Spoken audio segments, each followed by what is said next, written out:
राम राम मेरे दोस्तों को मेरा नमस्कार।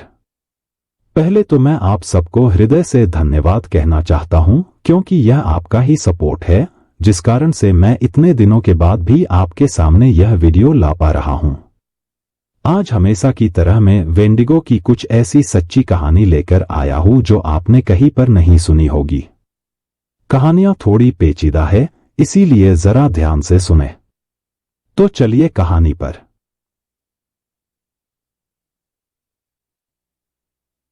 मैंने 15 साल से ज्यादा समय तक फॉरेस्ट रेंजर के तौर पर काम किया है और इस दौरान मैंने लगभग सब कुछ देखा है। लोगों का खो जाना, भालुओं के हमले, यहाँ तक कि प्रतिबंधित क्षेत्रों में बने अवैध कैंप भी। लेकिन 2003 की गर्मियों में जो हुआ उसके आसपास भी कुछ नहीं, बिल्कुल कुछ नहीं। यह इकलौता ऐसा मामला है जिसमें मैं शामिल रहा हूं, जहां इतने सालों बाद भी मैं कोई ठोस स्पष्टीकरण नहीं दे सकता। और सच कहूं तो मुझे यकीन नहीं है कि मुझे कोई ठोस स्पष्टीकरण चाहिए भी या नहीं। यह सब एक गुमशुदगी की रिपोर्ट से शुरू हुआ। लगभग 20 साल की उम्र का एक युवा जोड़ा राष्ट्रीय वन के एक सुदूर इलाके में वीकेंड कैंपिंग ट्रिप पर निकला था। उनके पास अनुभव था, जरूरी उपकरण थे और उन्होंने रेंजर स्टेशन पर अपना तय रूट भी दर्ज करा दिया था, ऐसा कुछ जो कई लोग करना भूल जाते हैं। जब वे रविवार रात तक वापस नहीं लौटे तो हमें तुरंत चिंता नहीं हुई। देरी तो होती ही है। लेकिन मंगलवार तक जब कोई कॉल नहीं आया, उनके फोन पर कोई गतिविधि नहीं हुई और उनके परिवार वाले घबरा गए, तो हमें पता चल गया कि कुछ गड़बड़ है। हमने बुधवार सुबह सुबह एक खोज दल भेजा। मैं उस ऑपरेशन का नेतृत्व कर रहे रेंजरों में से एक था। उस इलाके में जंगल घना था, बहुत कम लोग आते थे और किसी भी स्थापित रास्ते से बहुत दूर था। हमें उनकी कार एक बजरी वाली सड़क पर खड़ी मिली, ठीक वैसे ही जैसे उन्होंने योजना बनाई थी। उनका कैंपसाइट ढूंढना भी मुश्किल नहीं था। टेंट आधा गिरा हुआ था, बैकपैक अभी भी जिप किए हुए थे और ठंडे अलाव पर 2 कॉफी मग रखे थे। लेकिन वे जा चुके थे।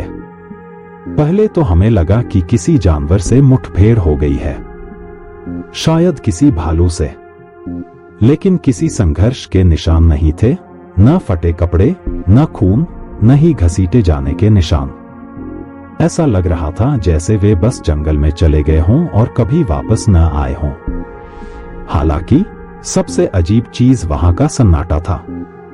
जंगल का वह हिस्सा हमेशा पक्षियों के चहचहाहट और दूर से जानवरों की आवाजों से भरा रहता था, लेकिन अब कुछ भी नहीं, बस एक दमनकारी सन्नाटा। कैंप से 2 मील दूर हमें पहली अजीब चीज मिली। पैरों के निशान, मिट्टी में गहरे, लेकिन वे इंसानी नहीं थे। वे हिरण के पैरों के निशान जैसे थे, लेकिन बड़े आकार के, अस्वाभाविक रूप से। वे भी अजीब तरह से एक दूसरे से सटे हुए थे, एक ही पंक्ति में, मानो कोई सीधा चल रहा हो। टीम में कोई भी उन्हें समझा नहीं पा रहा था। हमने हर चीज की तस्वीरें ली, इलाके को चिन्हित किया और आगे बढ़ गए। तभी हमें वो चीज मिली जिसे मैं आज भी नहीं भूल सकता। कपड़े का एक फटा हुआ टुकड़ा, महिला के जैकेट का एक हिस्सा, उसके परिवार द्वारा उपलब्ध कराई गई तस्वीरों के अनुसार। वह एक पेड़ की टहनी में ऊपर फंसा हुआ था, जमीन से लगभग 10 या 12 फीट ऊपर। पास ही छाल में भी गहरे गड्ढे थे। भालू जैसे पंजों के निशान नहीं, बल्कि लंबे, संकरे घाव, ऊर्ध्वाधर और अजीब तरह से सटीक। हमने फोरेंसिक टीम बुलाई। बाद में लैब ने पुष्टि की कि ये गड्ढे किसी अविश्वसनीय रूप से मजबूत चीज के थे, जिसकी ताकत उस इलाके के किसी भी ज्ञात जानवर से कहीं ज्यादा थी। पास ही एक छोटे हिरण के शव पर मिले काटने के निशान, कुचल और बिखरी हुई हड्डियां उत्तरी अमेरिका के किसी भी शिकारी से मेल नहीं खा रहे थे। ग्रिजली या भेड़ियों में भी उस तरह की कुचलने की शक्ति नहीं थी। और बालों के नमूने बरामद हुए, पहचाने नहीं गए, इंसान के नहीं। हमारे सिस्टम में ऐसी कोई ज्ञात प्रजाति नहीं है।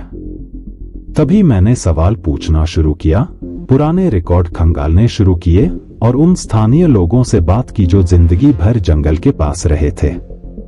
तभी मैंने पहली बार ऐसी कहानियों के बारे में सुना, सच कहूं तो फुसफुसाहटों में, कि किसी प्राचीन चीज के बारे में जो जंगल के गहरे इलाकों में भटकती रहती थी।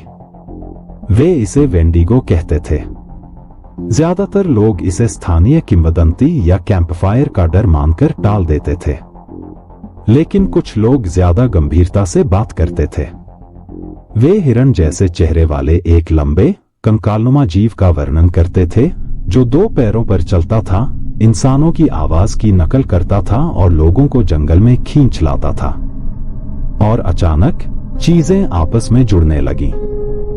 हिरण जैसे बड़े बड़े निशान, भयानक सन्नाटा, जोड़ा बिना किसी निशान के गायब हो गया, कुचली हुई हड्डियां, जमीन से काफी ऊपर पंजों के निशान।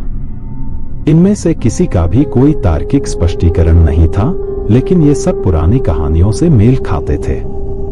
ऐसी कहानियां जो पीढ़ियों से चली आ रही थीं और जिन्हें आधुनिक अधिकारियों ने आसानी से भुला दिया या नजरअंदाज कर दिया। हफ्तों बाद जांच बंद कर दी गई। आधिकारिक रिपोर्ट में संभावित पशु शिकार या आकस्मिक चोट का हवाला दिया गया था, लेकिन कोई निर्णायक सबूत नहीं था। परिवारों को कभी कोई समाधान नहीं मिला। मैं अब भी उनके बारे में सोचता हूं। तब से मैं जंगल के उस हिस्से में कभी अकेले नहीं गया और मैंने पुरानी कहानियों पर सवाल उठाना बंद कर दिया है, क्योंकि कभी कभी किंवदंतियां चेतावनी होती हैं। और जब हर तर्क यह समझाने में विफल हो जाता है कि क्या हो रहा है, तो हो सकता है कि सच्चाई उन कहानियों में दबी हो जिन पर हम विश्वास करने से इनकार करते हैं। उस जोड़े की जान जो भी ले गया, वह कोई भालू नहीं था और न ही कोई इंसान।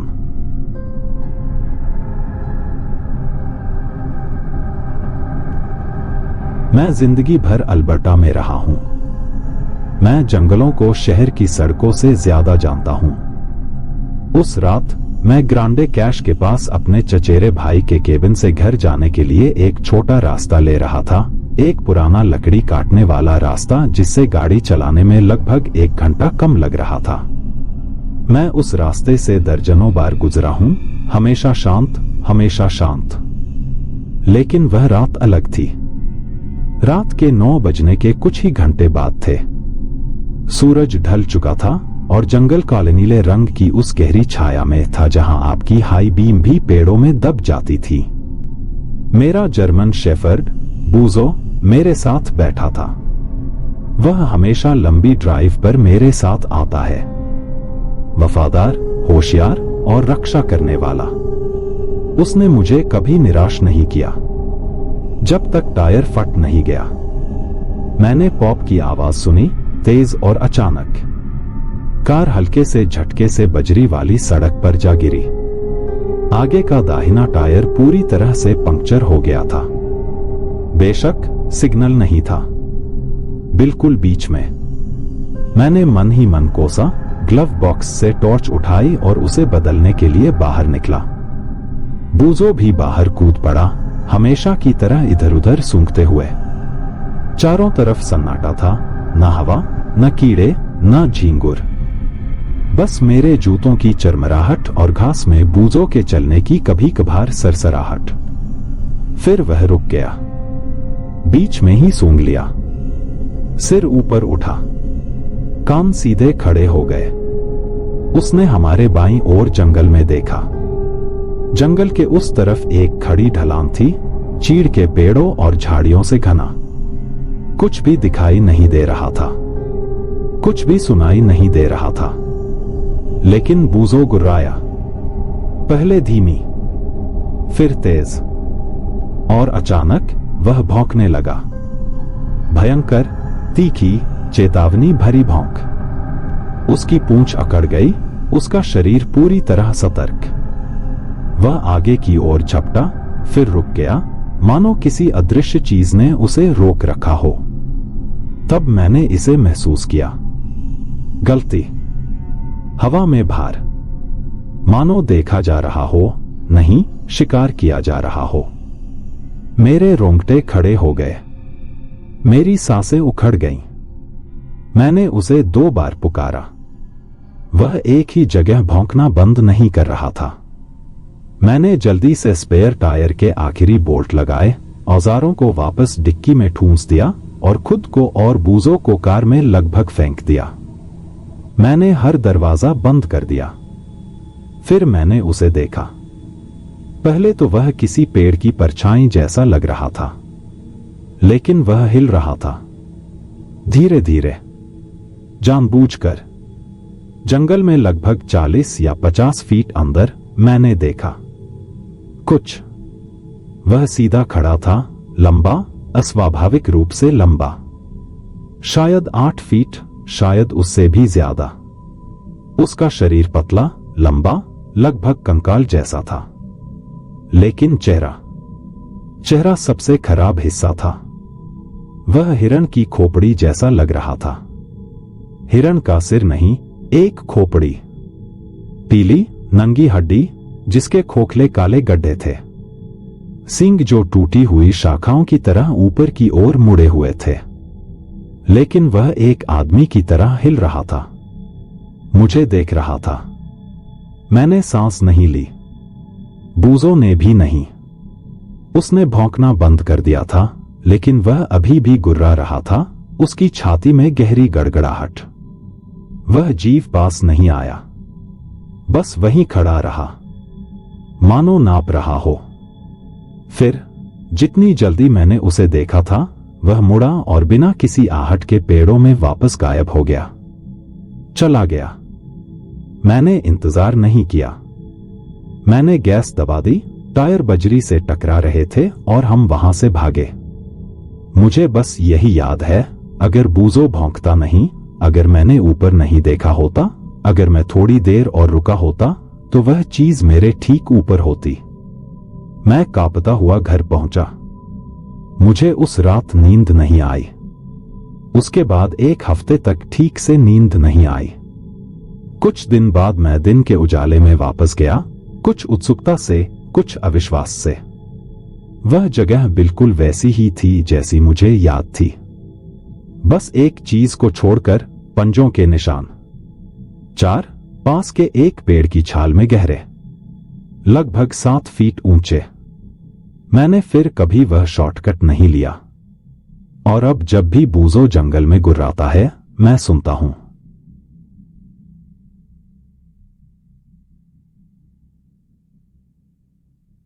जब मैं कनाडा में वन सेवा में शामिल हुआ, तब मैं युवा था, ऊर्जा से भरपूर था और सेवा करने पर गर्व महसूस करता था। विशाल जंगल मुझे हमेशा घर जैसा लगता था, खासकर एक ऐसे व्यक्ति के रूप में जिसकी जड़ें मूल निवासी हैं। जंगल, सन्नाटा, ठंडी हवा, यह सब जाना पहचाना और सुकून देने वाला था। लेकिन अपने करियर के शुरुआती दिनों में मुझे एक खोज और बचाव अभियान सौंपा गया जिसने इन जंगलों को देखने के मेरे नजरिए को हमेशा के लिए बदल दिया। यह एक ऐसी कहानी है जो मैंने शायद ही कभी साझा की हो, लेकिन इतने सालों बाद भी मुझे हर विवरण याद है। यह 1989 की शरद ऋतु थी। एक अकेले पैदल यात्री जो लगभग 30 साल का था, ने हमारे राष्ट्रीय वनों में से एक में एक चिह्नित पगडंडी से होकर 3 दिन की यात्रा की योजना बनाई थी। वह अनुभवी था, अच्छी तरह से तैयार था और उसने एक रेंजर स्टेशन के पास एक विस्तृत यात्रा कार्यक्रम छोड़ा था, जिसमें यह भी शामिल था कि वह कहाँ जाएगा और कब लौटेगा। लेकिन जब वह दिन आया और बिना किसी संपर्क के बीत गया, तो चिंता की बात हुई। पहले तो हमने सोचा कि यह एक साधारण गलत मोड़ था। यह लोगों की सोच से कहीं ज्यादा हुआ, खासकर उत्तर के घने, बर्फ से ढके इलाके में। लेकिन हमें जल्दी ही पता चला कि यह आदमी एक पुराना रास्ता अपना गया था, जिसे सालों पहले बार बार होने वाले भूस्खलन, अतिवृष्टि और अन्य कारणों से आधिकारिक तौर पर छोड़ दिया गया था। हालांकि ये रिपोर्ट में शामिल नहीं थे। हमने एक टीम बनाई और अगली सुबह निकल पड़े। तापमान गिर रहा था, ऊपर घनी छतरी से हल्की बर्फ गिर रही थी। पत्तों और पाले की परतों के नीचे रास्ता मुश्किल से दिखाई दे रहा था। लगभग 6 घंटे की ट्रैकिंग के बाद हमें कुछ अजीब सा मिला। उस आदमी का बैकपैक, लेकिन जमीन पर नहीं। यह एक पेड़ की ऊपरी शाखाओं में फंसा हुआ था, जंगल की जमीन से लगभग 60 फीट ऊपर। यह फटा या कटा हुआ नहीं था, यह बस वहीं लटका हुआ था, मानो किसी ने इसे जानबूझकर वहां रख दिया हो। हम दंग रह गए। तूफान से कोई नुकसान नहीं हुआ था, गिरने का कोई निशान नहीं था। कोई भी यह नहीं बता सका कि यह वहां कैसे पहुंचा। इससे भी ज्यादा हैरान करने वाली बात यह थी कि जिस ट्रैकर कुत्ते को हम अपने साथ लाए थे, उसने उस आदमी की गंध वहीं खो दी, उस पेड़ के नीचे। रास्ता बस रुक गया। कुत्ते आमतौर पर अचानक रास्ता नहीं खोते जब तक कि कोई पूरी तरह से अप्राकृतिक घटना न घट जाए। कुत्ता रोया, चहलकदमी की और आखिरकार कान पीछे करके पेड़ों की कतार को घूरता हुआ बैठ गया। जैसे जैसे हम पुराने रास्ते पर आगे बढ़े, हमें और भी परेशान करने वाले निशान मिले। हिरण जैसे पैरों के निशान, लेकिन बड़े, सामान्य से 5 गुना बड़े। कदम लंबे और सीधे थे, मानो जो भी उन्हें बना रहा हो वह 2 पैरों पर चल रहा हो। हमने पैरों के निशानों को चिह्नित किया और फोरेंसिक टीम को तस्वीरें भेजी। वे 2 दिन बाद आए और नमूने इकट्ठा किए, माप लिए और उस पेड़ की जांच करने के लिए चढ़ाई का सामान भी लाए जहां से झुंड मिला था। उन्होंने हमें जो बताया वह बेहद परेशान करने वाला था। तने पर खरोंच के निशान थे, 60 फीट ऊपर। कॉगर या भालू जैसे छोटे छोटे निशान नहीं, बल्कि गहरे, चीरने वाले घाव जो पंजों जैसे दिखते थे, छाल को भयानक बल से चीर गए थे। इस क्षेत्र का या किसी भी क्षेत्र का कोई भी ज्ञात जानवर इतनी ऊंचाई पर ऐसे निशान नहीं बना सकता था। फोरेंसिक रिपोर्ट में कहा गया था कि खरोंच विज्ञान में ज्ञात किसी भी वन्यजीव पैटर्न से मेल नहीं खाते और इसे यहीं छोड़ दिया गया। वह यात्री कभी नहीं मिला। न कपड़ों का एक टुकड़ा, न हड्डी, न खून की एक बूंद। बस पेड़ पर ऊंचा थैला, गायब होती खुशबू का निशान, बड़े बड़े निशान और ऊपर उकेरे गए पंजों के निशान। उसकी पत्नी अगले हफ्तों में कई बार हमसे बात करने आई। वह जवाब चाहती थी, उसे जवाब चाहिए थे, लेकिन हमारे पास देने के लिए कुछ नहीं था। मामला ठंडा पड़ गया। आज तक यह अनसुलझा है, लेकिन मुझे कुछ शक है। मैं मूल निवासियों की कहानियों और परंपराओं के बीच पला बढ़ा हूं। मैं उन किंवदंतियों को जानता हूं जिन्हें ज्यादातर लोग मिथक मानकर खारिज कर देते हैं। खास तौर पर एक किंवदंती के बारे में अक्सर सर्दियों की आग के आसपास फुसफुसाया जाता था, वेंडिगो। भूख और अंधेरे से विकृत एक जीव जो हिरण के सींगों और राक्षस की आत्मा वाले 2 पैरों पर चलता है। यह इंसानों की आवाजों की नकल करता है, यात्रियों को लुभाता है और अपने शिकार का कोई निशान नहीं छोड़ता। कहानियां कहती हैं कि यह लंबा है, अस्वाभाविक रूप से लंबा, और अपने पीछे हिरण जैसे निशान छोड़ जाता है, बस इतना बड़ा कि इस धरती पर चलने वाले किसी भी जानवर का निशान नहीं हो सकता। मैं उस मामले के बारे में जितना स्वीकार करना चाहता हूं, उससे कहीं ज्यादा सोचता हूं। हर बार जब मैं उस भूले बिसरे रास्ते से गुजरता हूं, तो मेरे सीने में भारीपन महसूस होता है। मैं वहां कभी पैदल नहीं गया और न ही कभी जाऊंगा। कुछ लोग कहते हैं कि जंगल में राज छिपे हैं। मैं इस बात पर यकीन करता हूं। मैं यह भी मानता हूं कि जो कुछ भी उस यात्री को ले गया, वह आज भी उस वीरान रास्ते पर भटक रहा है, इंतजार कर रहा है। हम उसकी पत्नी को कोई समाधान नहीं दे पाए, लेकिन मेरे दिल में मुझे लगता है कि मैं सच जानता हूं, और वह सच आज भी जंगल में विचरण करता है।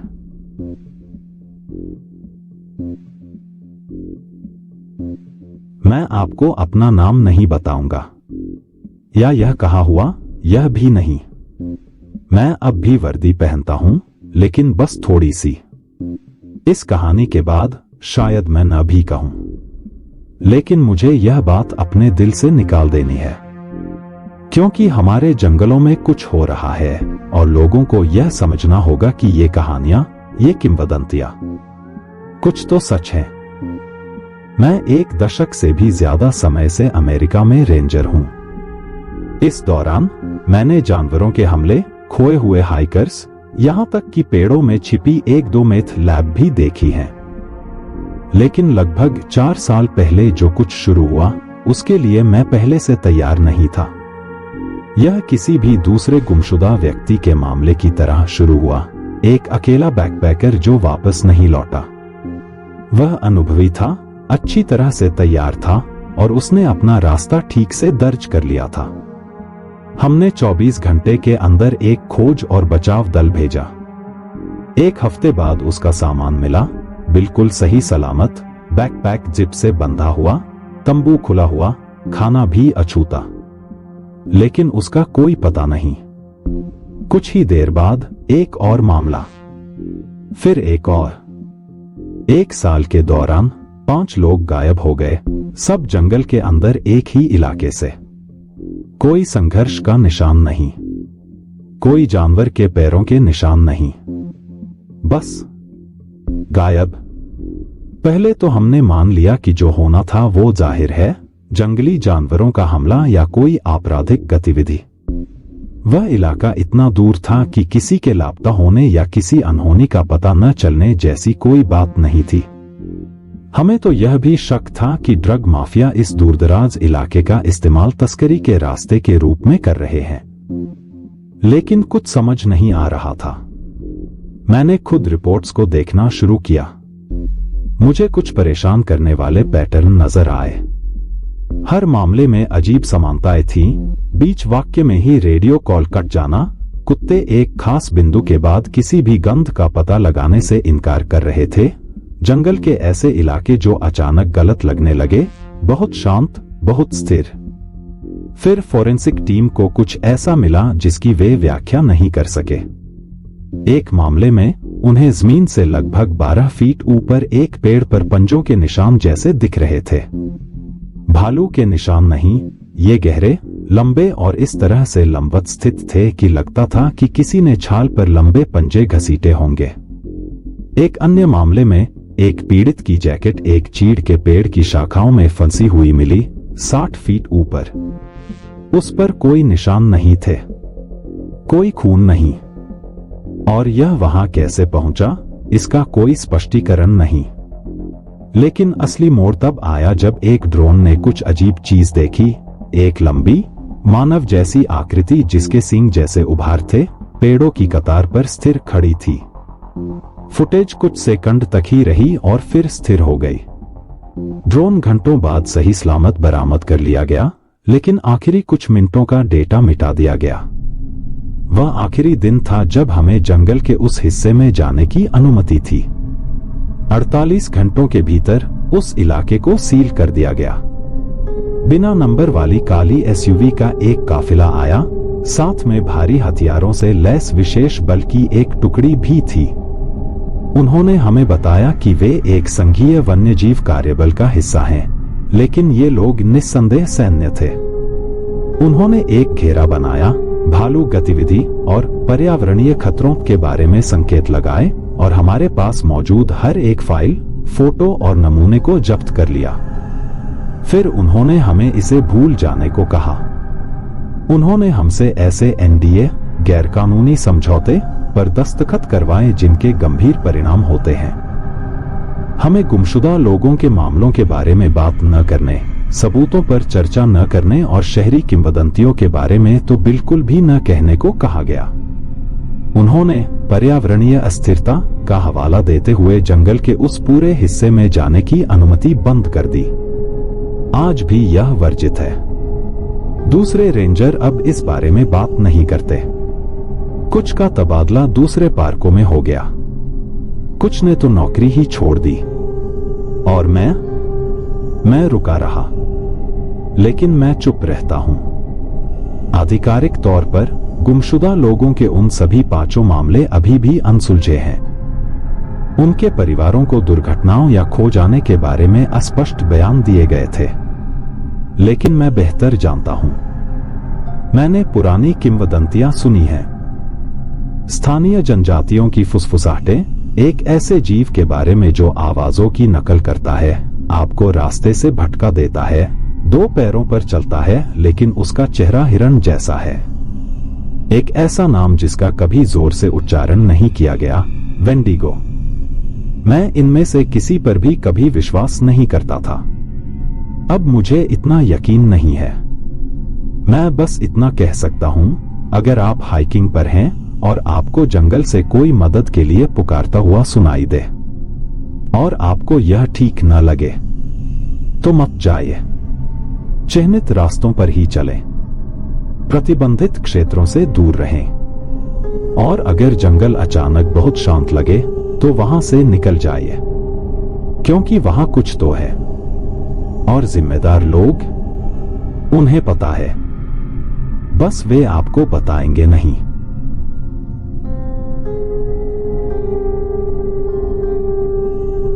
मैंने यह कहानी पहले कभी नहीं सुनाई, न दोस्तों को, न परिवार को और न ही किसी ऐसे व्यक्ति को जो इसे लिखे। लेकिन मुझे लगता है कि मैंने इसे काफी समय तक अपने साथ रखा है। यह 2011 में एक राष्ट्रीय वन के उत्तरी क्षेत्र में हुआ था, जिसका नाम मैं नहीं बताऊंगा। चलिए इसे बस सेक्शन 7 इंच कहते हैं। जंगल का वह हिस्सा जहां अनुभवी रेंजर भी गश्त करना पसंद नहीं करते थे। इसे खतरनाक नहीं माना जाता था और यह वर्जित भी नहीं था, लेकिन कहानियां थी, पुरानी कहानियां, ऐसी बातें जो आप उन पुराने मूल निवासियों से सुनते थे जो पीढ़ियों पहले इस जमीन पर काम करते थे। वे इसे वेंडिगो नहीं कहते थे, सीधे तौर पर नहीं, लेकिन वे ऐसी बातें कहते थे, रात में सीटी मत बजाओ, या अगर तुम किसी को अपना नाम पुकारते सुनो तो जवाब मत देना। मैं यह सुनकर आंखें घुमा लेता था। उस महीने तक इसकी शुरुआत एक फायर टावर के अंधेरे में जाने से हुई। सेक्शन 7 में हमारा एक छोटा मानवरहित टावर था, ज्यादातर सिर्फ बिजली की निगरानी के लिए। एक हफ्ता बीत गया, मोशन सेंसर्स या मौसम की जानकारी का कोई सिग्नल नहीं मिला। कोई असामान्य बात नहीं। हो सकता है बैटरी की समस्या रही हो। इसलिए मुझे वहां जाकर जांच करने का काम मिला। मैंने ज्यादातर रास्ता एटीवी से तय किया, फिर पहाड़ी पर आखिरी 2 मील पैदल चला। उस सुबह एकदम सन्नाटा था। न कोई चिड़िया, न कोई कीड़ा, बस मेरे जूतों और हवा की आवाज।